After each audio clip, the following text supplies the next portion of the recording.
Last time हम लोगों ने कोलिजन का बात किया था और कहा था कितने तरह के कोलिजन है, जल्दी से बेटा? दो तरह के कोलिजन। कौन कौन कोलिजन? हाँ, हेड ऑन कोलिजन और हेड ऑन कोलिजन कब हो रहा था बेटा? जब पार्टिकल एकदम आमने सामने मत कहो, एक लाइन में हो, एक डायरेक्शन में भी हो सकता है, आमने सामने जरूरी थोड़ी।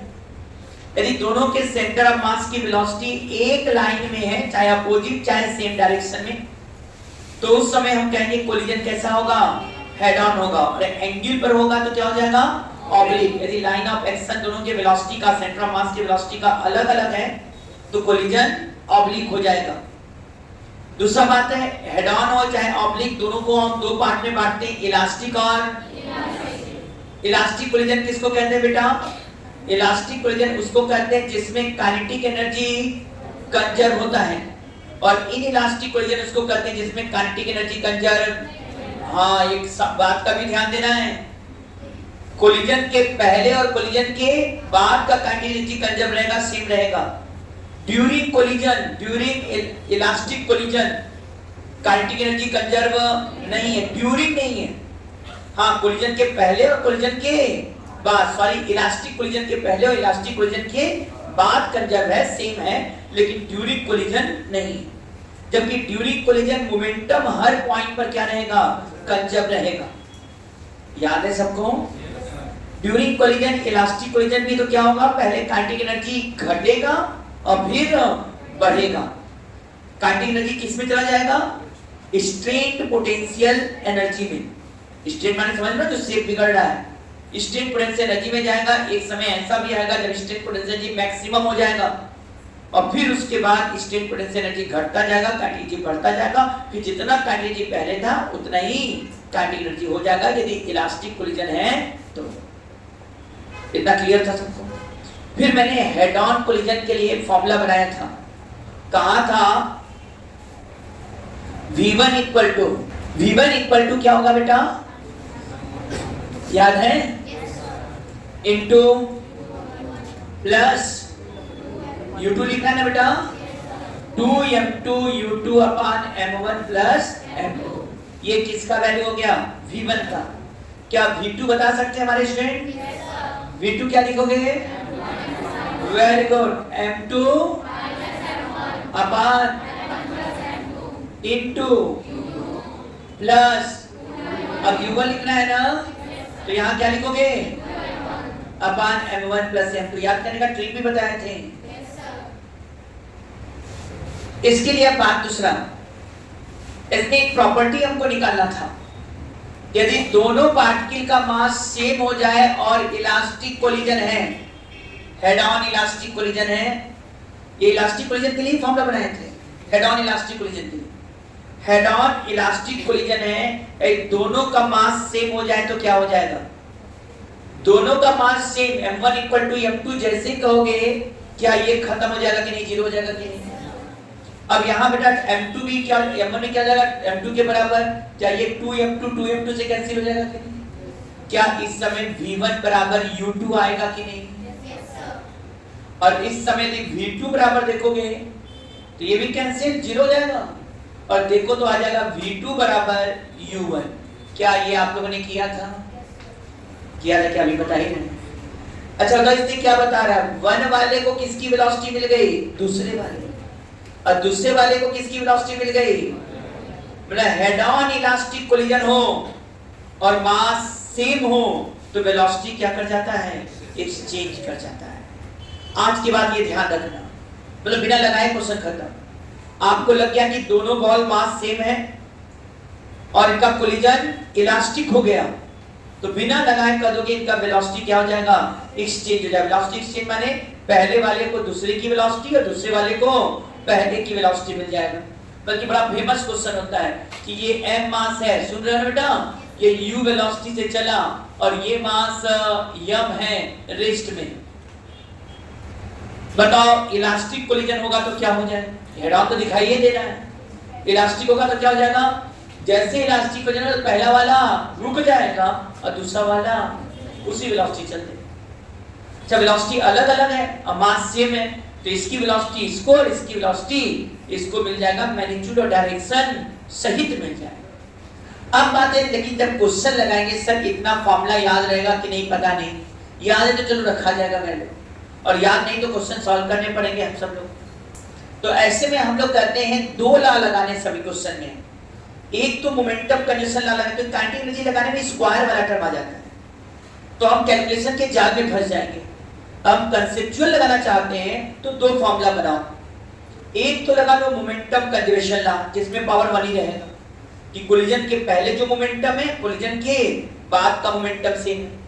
और यदि हेड ऑन इलास्टिक कोलिजन कहता है या हेड ऑन कोलिजन कह देता है, चाहे इलास्टिक चाहे इन इलास्टिक, दोनों के लिए एक फॉर्मूला और जो हम लास्ट टाइम बात किए थे, V2 - V1 = E U1 - U2 लगा दिया करो।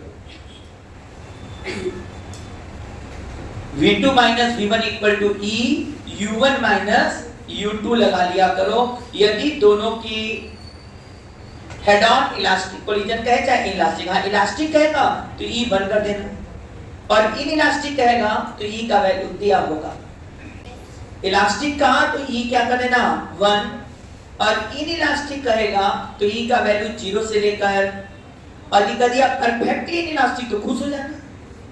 परफेक्टली इलास्टिक बने E 0, V2 = V1, मतलब दोनों बॉडी जो लड़े हैं वो क्या कर जाएंगे, स्टिक कर जाएंगे और वो साथ साथ चलने लगेंगे, V2 V1 के बराबर हो जाएगा। तो जैसे का परफेक्टली इलास्टिक कोलिजन, सर ये चिपक जाएंगे और साथ साथ चलेंगे, और इस समय काइनेटिक एनर्जी का लॉस सबसे ज्यादा होगा। जैसे तुमसे कहा इलास्टिक कोलिजन E का वैल्यू 1, इन इलास्टिक तो सर E का वैल्यू दीजिए, E 0 से लेकर 1 के बीच में देगा। अब दो इक्वेशन होगा, एक ये और एक मोमेंटम कंजर्वेशन, क्या सॉल्व करके वैल्यू निकल जाएगा कि नहीं। अब चाहे इलास्टिक हो चाहे इलास्टिक, दो ही कंसेप्ट, एक मोमेंटम कंजर्वेशन लॉ और एक V2 - V1 = E U1 - U2। ये वाला फॉर्मूला कब लगेगा, हेड ऑन केवल इलास्टिक है तब लगाएंगे, इन इलास्टिक तो E आ जाए, वो भी फॉर्मूला बना सकते हैं, लेकिन अभी इतना ही ध्यान दो बेहतर है। और ये मैंने जानबूझ के किया ताकि ये प्रॉपर्टी हम तुम लोग को बता सके। यदि मास सेम है और हेड ऑन इलास्टिक कोलिजन है तो दोनों की का वेलोसिटी क्या कर जाएगा, एक्सचेंज कर जाएगा। ये बॉल 2 kg और ये 20 मीटर पर सेकंड से चल रहा है, दूसरा बॉल 4 kg का है और ये 5 मीटर पर सेकंड से चल रहा है। आपको बताना है यदि इलास्टिक कोलिजन हो रहा है, if collision is elastic, find the velocity of both ball after collision, find the velocity of both ball after collision। दूसरा question, two ball of mass 4 kg and 2 kg, two ball of mass 4 kg and 2 kg moving toward each other with same speed 10 meter per second, if coefficient of restitution of collision is 0.5, if coefficient of restitution of collision is 0.5, find the velocity of both ball after collision, find the velocity of both ball after collision, and also find how much kinetic energy loss during the collision। एक बात ध्यान देंगे, जो kinetic energy का loss होता है वो किस में जाता है, हीट एनर्जी में जाता है। तो जब काइनेटिक एनर्जी का लॉस होगा तो हीट एनर्जी जाएगा, और हीट एनर्जी में जाएगा तो ये हीट को क्या करेगा, एब्जॉर्ब करेगा भी, उसका इंटरनल एनर्जी बढ़ाता है प्रकाश से हीट में नहीं जाने का, और जब इंटरनल एनर्जी बढ़ता है तो उसका टेम्परेचर बढ़ता है। कभी-कभी क्वेश्चन में ये बोलता है इस तरह दो बॉल भी लड़ेंगे और इनइलास्टिक कोलिजन होगा तो दोनों का टेम्परेचर जरूर बढ़ेगा। कभी कह दिया कि दो बॉल लड़ रहे हैं लेकिन उसके टेम्परेचर में कोई चेंजिंग नहीं हो रहा है, इनडायरेक्टली तुमसे क्या कहना चाह रहा है, काइनेटिक एनर्जी का लॉस नहीं हुआ, वहां पर इलास्टिक कोलिजन कंसीडर किया जाएगा। तो कभी-कभी लैंग्वेज में ये बदमाशी होता है, तो समझना काइनेटिक एनर्जी का जो लॉस होता है वो किस में जाता है बेटा, हीट एनर्जी में, और हीट एनर्जी को एब्जॉर्ब करते हैं इंटरनल एनर्जी के रूप में, जिसके कारण उस बॉडी का टेम्परेचर बढ़ता है। तो जब भी बॉडी इलास्टिक कोलिजन कर रहे हैं तो वहां टेम्परेचर चेंज होता है। कह दिया टेम्परेचर चेंज नहीं हो रहा कोलिजन के दौरान, इनडायरेक्टली वो तुमसे बोल रहा कि क्या कोलिजन है, इलास्टिक कोलिजन। पकड़ लोगे लैंग्वेज? अभी दोनों क्वेश्चन करो। A few minutes later. जो मेथड सिखाना पहले है, फॉर्मूला में याद रहेगा तो अच्छा ही है, थोड़ा कम समय में लग जाएगा। चलिए, पहले क्या कंजर्व कराए हो? मोमेंटम कंजर्व कराए हो? तुम लास्ट टर्म थी? क्लास किया लास्ट टर्म? इससे मोमेंटम कंजर्व कराया सब लोग? कितना हुआ? 20 into 2 कितना हो गया? 40, 4 into 5 20। क्या ये अपोजिट डायरेक्शन में है? तो मोमेंटम कंजर्व कैसे होगा बेटा? 40 minus 20। क्या 40 minus 20 20 हुआ कि नहीं? तो इसको लिखा 20 equal to 2v1 plus 4v2। 2 से डिवाइड कर दो तो क्या आएगा? v1 plus 2v2 equal to 10। क्या ये इक्वेशन नंबर 1 आया कि नहीं? अब equation number 2, v2 minus v1 equal to e u1 minus u2। ये कैसे लिखना है समझ में आया? v2 minus v1 equal to e क्या हो गया? 1 u1 minus u2। तो u1 कितना है? 20 और u2 कितना बेटा? 5। कितना जाएगा? 20 minus minus 5। क्या ये 25 दिखाएगा कि नहीं बेटा? दो इक्वेशन बन गए। भले थ्योरी में हम लोग काइनेटिक एनर्जी कंजर्व करा रहे थे, है भी कंजर्व, उसी से ही निकला भी है। याद है ना रिलेशन दिखाया था मैंने कंजर्व करा के, v2 minus v1 equal to u1 minus u2 का रिलेशन आता है, इलास्टिक कोलिजन है। तो बड़े आराम से ये लिखा हमने। अब क्या इनको ऐड कर सकते हो कि नहीं बेटा? ऐड करते ही v1 कैंसिल हो गया, ये कितना आया? 3v2 equal to 35। क्या v2 equal to 35/3 आया है कि नहीं? ये पहला आ गया। दूसरा क्या आ जाएगा भाई? ये हो गया 40 minus 20। कितना हो गया? 20 equal to 2v1 plus 4v2। Cut गया, v1 plus 2v2 equal to 10। और दूसरा वाला v2 minus v1 equal to e1 हो गया, u1 minus u2। अब यदि v2 आ गया तो v2 का वैल्यू यहाँ पर रख तो v1 आ जाएगा। v1 equal to क्या हो जाएगा? देखो v2 minus 25। अब बड़े आराम से v2 का वैल्यू कितना लिखवाएगा तुम? 35/3 minus 25। क्या 3 into 25 करेंगे 75 होगा। 75 minus 35, 75 minus 35 कंफर्म? माइनस 40/3। मतलब माइनस का साइन का मतलब ये पलट जाएगा, इधर की तरफ चल जाएगा लड़ने के बाद। कितना लड़ने के बाद जाएगा? 40/3 मीटर पर सेकेंड। और ये वाला तो पॉजिटिव डायरेक्शन में जाएगा, 35/3।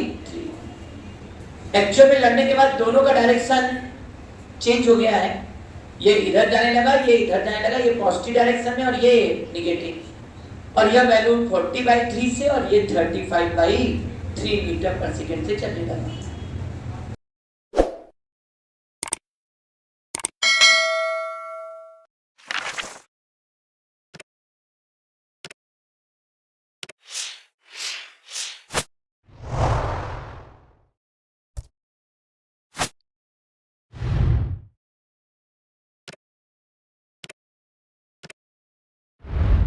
अब दूसरे वाले में फिर क्या लगाएंगे? मोमेंटम कंजर्वेशन लॉ और v2 minus v1 equal to e u1 minus u2। क्या ये अप्लाई हुआ है कि नहीं? आवाज नहीं है तुम लोग का, चाहे क्या मोमेंटम कंजर्व कर सकते हो सब लोग। फिर ये कितना हो जाएगा? 4 into 10। ये क्या कर रहे हैं समझ रहे हैं? m1 u1 plus m2 u2 ही कर रहे हैं, डायरेक्शन अपोजिट, इससे माइनस ले रहे हैं। आ रहे हैं कि नहीं? सब जगह इंसान हो तो आ जाओ। 4 into 10 कितना हो जाएगा? 40 और 2 into 10 कितना हो गया? 20। बताओ 40 इधर 20 इधर, क्या बोल रहे हैं? 40 इधर 20 इधर। क्या ये अपोजिट डायरेक्शन में है कि नहीं? यदि अपोजिट डायरेक्शन तो 40 minus 20 कितना आ जाएगा बेटा? 20। और ये आ गया 20। अब बताओ क्या लिखेंगे? 4v1 plus 2v2। जो समझदार है 2 सब जगह है, तो बड़े अच्छे से 2 से डिवाइड कर दे तो लिखाएगा V2 plus 2V1 equal to 10। 2 से डिवाइड कर दिया। चलो अब दूसरा क्वेश्चन क्या होगा, V2 minus V1 equal to E U1 minus U2। अब क्या करोगे यहाँ पर V2 माइनस V1, E क्या हो गया यहाँ पर 0.5 दिया है क्वेश्चन, और U1 माइनस U2 कितना हो गया भाई, देखो U1 कितना है 10, U2 क्या है -10।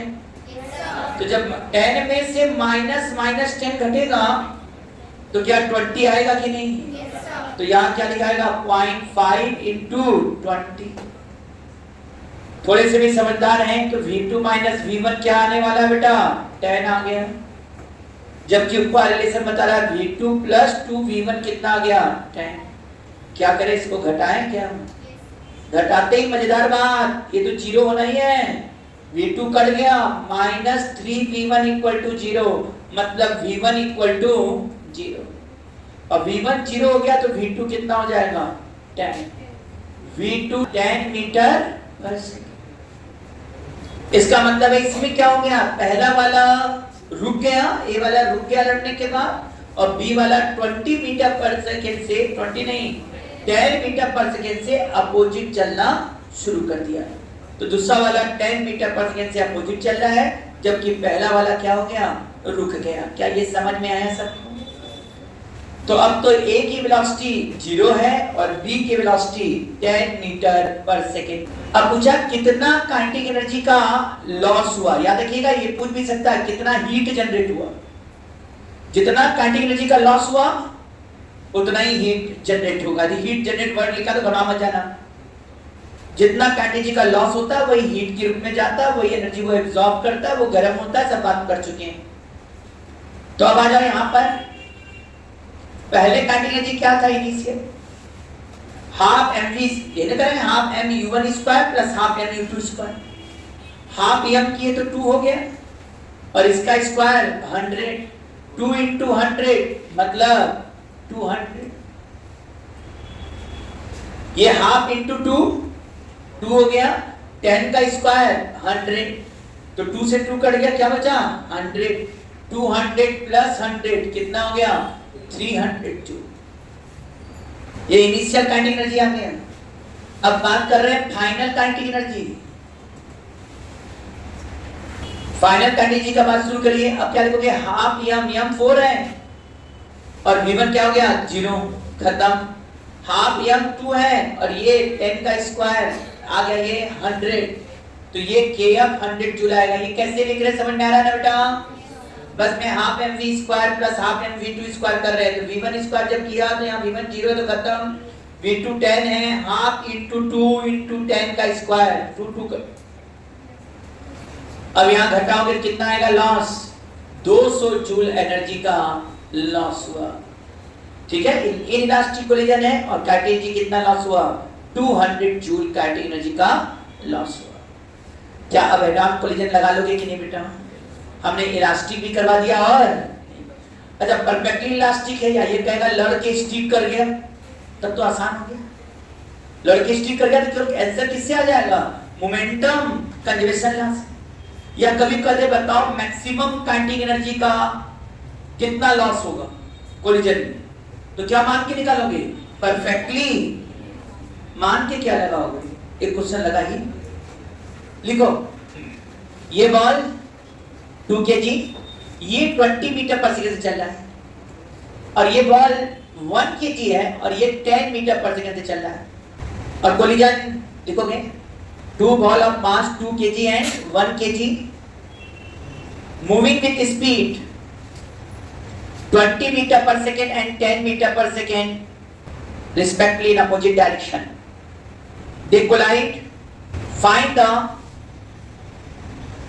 maximum possible loss in kinetic energy. Find the maximum possible loss in kinetic energy. ये पहला क्वेश्चन। दूसरा लिखिएगा 3 बॉल, ध्यान दीजिएगा हेड-ऑन से ऑब्लिक की तरफ चलने हैं।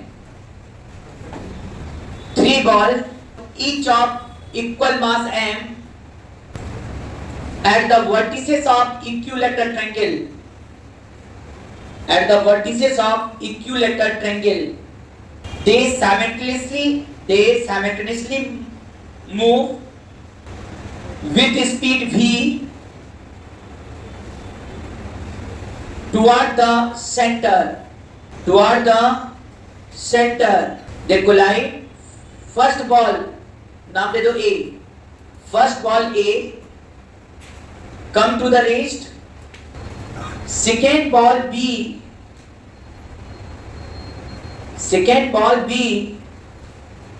retraces its path with same speed. What is the velocity of third ball? What is the speed of third ball? Third question लिखिए. A heavy ball moving with velocity 10 meter per second and a very light particle moving with velocity 20 meter per second toward the ball in opposite direction. They collide elastically. Find the speed of lighter particle after collision. Fourth लिखेंगे. A ball of mass 2 kg moving with speed 20 meter per second and another ball of mass 1 kg moving with velocity 10 to 2 meter per second as shown in figure. ऐसे figure बना लेना. They collide and after collision 1 kg ball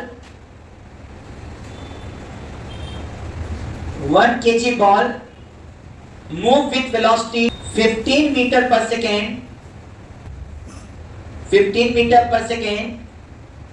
in the direction as shown in figure. Find the velocity of 2 kg ball.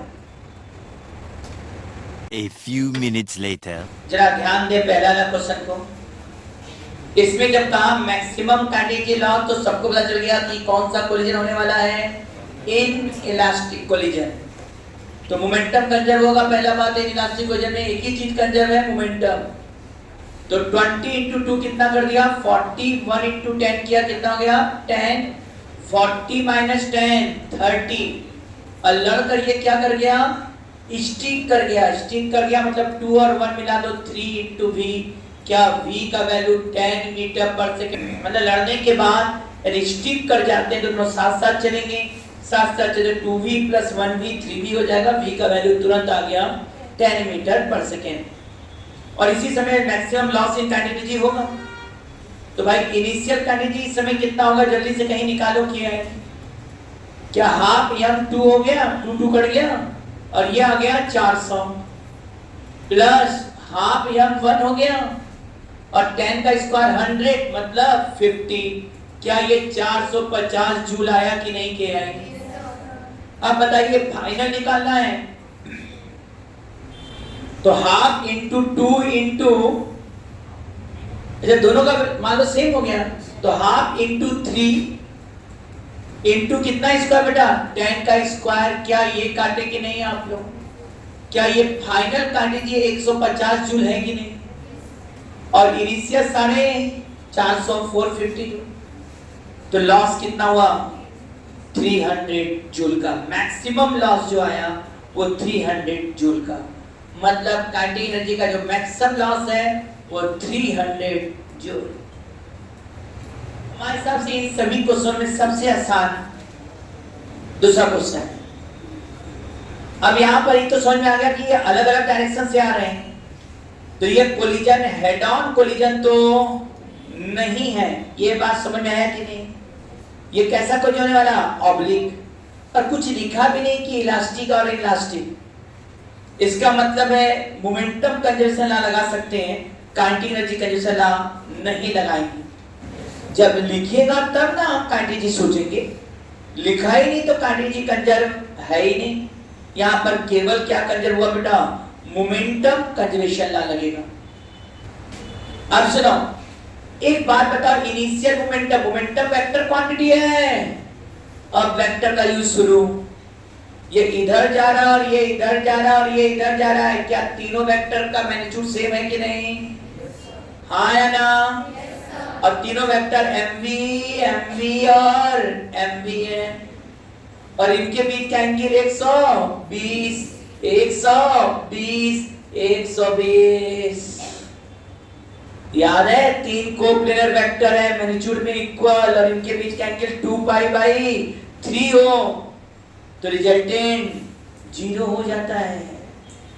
बोल के लिखवाए थे n coplanar vector हैं और हर का मैग्नीट्यूड इक्वल है और हर वेक्टर अपने प्रीसीडिंग वेक्टर से 2 पाई बाई n एंगल बनाता है तो उसका रिजल्टेंट 0 होता है। लिखवाए हैं वेक्टर में और वैसे भी भूल गए तो वेक्टर जोड़ लो। क्या तुम्हें नहीं लगता ये mv है तो दोनों के बीच का एंगल 120 डिग्री है? 120 डिग्री है तो मतलब रिजल्टेंट बीचों और वैल्यू mv ही रहेगा। मैग्नीट्यूड सेम है तो उस पर बीचों बीच जाएगा और वैल्यू mv। ये ऊपर वाला mv क्या नीचे वाले mv से कैंसिल हो जाएगा कि नहीं? क्या रिजल्टेंट 0 आया कि नहीं? इसका मतलब कोलिजन से पहले सब मोमेंटम टोटल मोमेंटम 0 है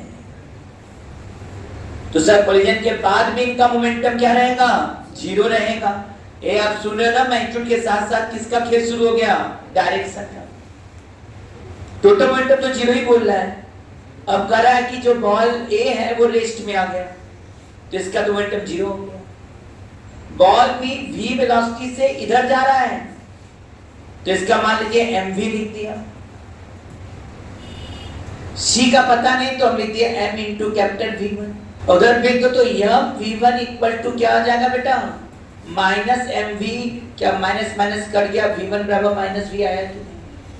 और हो नहीं है जब कह दिया शुरू में मोमेंटम 0 है तो भाई पहला वाला 0 और दूसरा वाला इधर जाएगा तो तीसरे की मजबूरी है कि इधर जाए ताकि उसके मोमेंटम को क्या कर सके? बैलेंस कर सके। पहले 0 तो बाद में भी 0 तो सर बाद में 0 कैसे हो जाएगा? एक तो रुक गया तो दूसरा इधर जाएगा तो तीसरा वाला इसके अपोजिट जाएगा ताकि उसको बैलेंस करे। मास सेम है तो स्पीड भी सेम ही आएगा और v1 किसके बराबर आ जाएगा? माइनस। तो लिखा था सेम स्पीड से वापस आ गया। रिट्रेस करना माने वापस आना और सेम स्पीड से आए तो ये v से वापस तो plus mv plus v1 minus sign ये बता रहा है कि इसके डायरेक्शन के अपोजिट डायरेक्शन। इसका आंसर भी रहा। सिंपल था शुरू में 0 तो बाद में भी 0 रहना है और बाद में 0 होने के लिए एक तो रुक ही गया दूसरा इधर जाएगा तो मोमेंटम इधर मिल रहा था। इस मोमेंटम को बैलेंस करने के लिए इसको किधर चलना पड़ेगा? इधर चलना पड़ेगा ताकि मोमेंटम बैलेंस हो जाए और ये खत्म। ये एक खास क्वेश्चन था जिसको हमें देना जरूरी पड़ गया जाएगा। क्या था ये क्वेश्चन? यह बोल रहा था कि ये हैवी मास है और ये लाइटर पार्टिकल है। जब भी तुम्हें क्वेश्चन से लगे जरूरी नहीं कि बॉले हो सकता कोई बोर्ड चल रहा है भी बोलते ट्रक चल रहा है उससे कोई लड़ गया पार्टिकल हल्का सा तुम ही चल रहे तुमसे मक्खी लड़ गया तो मक्खी की तुम्हारी प्लास्टिक पर क्या असर पड़ेगा? हाँ तुम चले और तुमसे मक्खी लड़ जाए तो प्लास्टिक पर लड़ जाएगा ना। प्लास्टिक पर कोई चेंजिंग क्यों नहीं हुआ भाई? क्योंकि उसका मास बहुत कम है। जब वेलोसिटी चेंज देखना चाहते हो तो एक कोई भारी गोला फेंक दे तुम्हारी तरफ देखो क्या हो। बड़े तेज फेंके तो लगेगा और शायद थोड़ी देर के लिए वो तुमको पीछे भी ढकेलने वाला कि फ्रिक्शन यहाँ लग रहा है वो बैलेंस भी करवा पीछे जाओगे उससे बैलेंस करोगे उसे रोकोगे। तो इसका मतलब साफ हो गया कि जो भी हैवी बॉडी होता है उसके वेलोसिटी पर लाइट पार्टिकल से लड़ेगा तो उसके वेलोसिटी पर कोई असर नहीं। जहां लैंग्वेज में लग जाए हैवी बॉडी है लाइट पार्टिकल आके लड़ा बहुत लाइट पार्टिकल लाइट माने हल्का पार्टिकल लाइट माने प्रकाशित मत समझ जाए। तो ये एकदम हल्का पार्टिकल है लाइटर पार्टिकल है और ये क्या है बेटा? हैवी बॉडी है।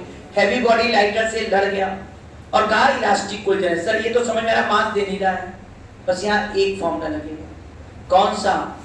v2 minus e u1 minus u2। Elastic कर दिया तो e का वैल्यू 1।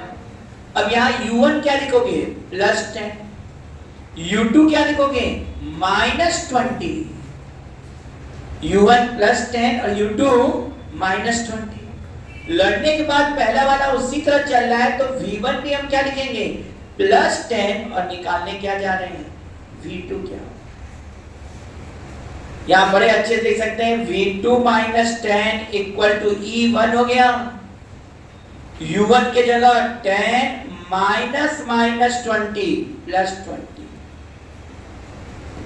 अब इसको उधर फेंक दो, v2 का वैल्यू कितना आ गया बेटा, v2 का वैल्यू 30 + 10 कितना आ गया 40 मीटर/सेकंड। मतलब ये जो 20 से आ रहा था ये पलट गया और कितने से जाने लगा 40 मीटर/सेकंड से जाने लगा। बड़ा फेमस क्वेश्चन है, कहीं भी डाटा अलग अलग हो सकता है भाई, लैंग्वेज अलग अलग हो सकता है, पकड़ना कंसेप्ट है। फेमस माने कंसेप्चुअल फेमस।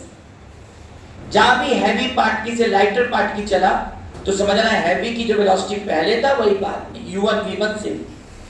अब u2 दिया है, अब v2 निकाल लेंगे। इलास्टिक है अगर e1 रख देंगे, कुछ और देगा तो e का वैल्यू दिया रहेगा तो रख के निकाल लेंगे। चलें yes sir. Momentum, initial momentum, इसमें दिख गया साफ साफ सर सब एंगल पर आ रहा है, तो इसमें केवल क्या चीज कंजर्व होगा कोलिजन में मोमेंटम कंजर्व होगा। कुछ लिखा ही नहीं है कोलिजन इलास्टिक इनलास्टिक, तो केवल मोमेंटम कंजर्व कराएंगे। और मोमेंटम इस बार प्लस माइनस से नहीं होगा, डायरेक्शन अलग अलग है। इस बार किसका यूज करो I और J का यूज करो। I J का कैसे यूज होगा, चलो 20 का इधर कॉम्पोनेंट तोड़ो, क्या आएगा 20 cos 37 मतलब ये वैल्यू क्या 16 हो जाएगा बेटा। क्या 20 sin 37 12 आ जाएगा बेटा, 0.6 होता है sin 37 sin 37 0.6 into 20 करो कितना जाएगा 12। ये अब कंपोनेंट थोड़ा है कि नहीं, अब समझ में आ रहा है वेक्टर का महत्व। ये तो जब आप कुछ दिन पढ़ते हैं और फिर पूरा फिजिक्स खत्म होता है तब समझ में आता है इसका यूज कितना रहा। वेक्टर है, स्ट्रेट लाइन है, देखना भी आ रहा है। चलिए हमारे स्टूडेंट तैयार हैं। अब बताओ इसका कंपोनेंट 10 इधर भी 10 होगा कि नहीं। अब बताओ इनिशियल मोमेंटम क्या होगा वेक्टर फॉर्म में, क्या हमारे स्टूडेंट बता सकते हैं 2 × 16 हो जाएगा 32i और ये हो जाएगा 24j। मोमेंटम बेटा 32i + 24j पहला वाले बॉल का हुआ। दूसरे वाले बॉल का क्या हो जाएगा बेटा जल्दी बताओ, ये -10i दिख रहा होगा, -10i + 10j। इनिशियल खत्म। अब फाइनल मोमेंटम क्या इसका देखेंगे ना, 15 cos 53 शायद 0.6 है, तो 15 × 0.6 9, इधर 15 × 0.8 12। तो यहां क्या लिखाएगा भाई पीएफ फाइनल में इसका 9i 1 है ना, 1 × 9 और ये जाएगा -12j। सर दूसरे वाले का तो पता ही नहीं तो लिख दो 2 × वेक्टर v, यही निकालना है। अब बस इनिशियल इक्वल टू फाइनल बराबर करते क्या होगा, अरे इसको जोड़ना है ऊपर। 32 - 10 कितना आया 22i + 34j। 22i + 34j = 9i - 12j + 2v हुआ कि नहीं भाई। इधर ले आओ, 22 में से 9 गया 9 गया 39, 34 + 12 हाँ = 2 वेक्टर v। तो वेक्टर v = क्या आया 13/2i + 46 माने ये कितना हो जाएगा 20। अब √13/2 का होल स्क्वायर + 23 का होल स्क्वायर। बस छोड़ दे रहे हैं कैलकुलेशन। इसका मतलब जहां एंगल में दिया तो इनिशियल मोमेंटम फाइनल मोमेंटम के बराबर। मोमेंटम किस फॉर्म में सॉल्व करोगे आई के वेक्टर फॉर्म में। वेक्टर से कुछ इजी होगा तो इतना भी नहीं करने की जरूरत होगा, जैसे कि बराबर वैल्यू दे दिया जनरली ऐसे ही देता है, ये आसान रहा डाटा। यदि आसान दिया होगा तो वेक्टर तुरंत सॉल्व हो जाएगा ना, इक्वल रहेगा, दो आ रहे हैं इक्वली आ रहे हैं, उनके बीच का एंगल पता है तो वैल्यू निकाल लेना।